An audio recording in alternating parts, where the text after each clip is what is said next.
كورة على السريع. رسميا اللاعبين الفائزين بجوائز كلوب سوكر 2024 هم كريستيانو، حقق جائزتين. حقق كريستيانو رونالدو جائزة أفضل لاعب في الشرق الأوسط، وحقق رونالدو جائزة أفضل هداف في تاريخ كرة القدم. ومدرب نادي الهلال جيسوس يحقق جائزة أفضل مدرب في الشرق الأوسط. ونادي العين الإماراتي يحقق جائزة أفضل نادي في الشرق الأوسط. ولاعب نادي برشلونة لامين يامال يحقق جائزة أفضل لاعب شاب في العالم. ولاعب نادي ريال مدريد فينيسيوس جونيور حقق جائزتين في الحفل، جائزة أفضل لاعب في العالم وجائزة أفضل مهاجم في العالم. ولاعب ريال مدريد بيلينغهام حقق جائزتين في الحفل، جائزة أفضل لاعب وسط في العالم وجائزة دييغو أرماندو مارادونا. ومدرب ريال مدريد كارلو أنشيلوتي يحقق جائزة أفضل مدرب في العالم. ورئيس نادي ريال مدريد فلورنتينو بيريز يحقق جائزة أفضل رئيس في تاريخ كرة القدم. ونادي ريال مدريد الإسباني يحقق جائزة أفضل نادي في العالم. ولاعب ريال مدريد كورتوا ونيمار حققوا جائزة تكريمية وهي جائزة المسيرة الكروية من جلوب سوكر. ورسميا هيمكس ترشح جوائز تيك توك للمرة الثالثة على التوالي 2022 و2023 و2024. وجائزة 24 تحتاج تصويتكم، انتوا اللي بتخلوني افوز بالجائزة. وطريقة التصويت ما تاخذ منك 5 ثواني، تدخل حسابي بعدين تضغط على المقطع المثبت.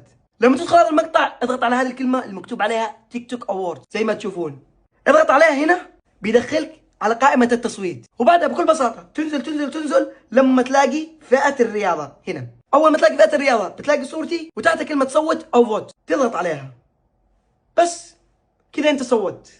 شكرا لك.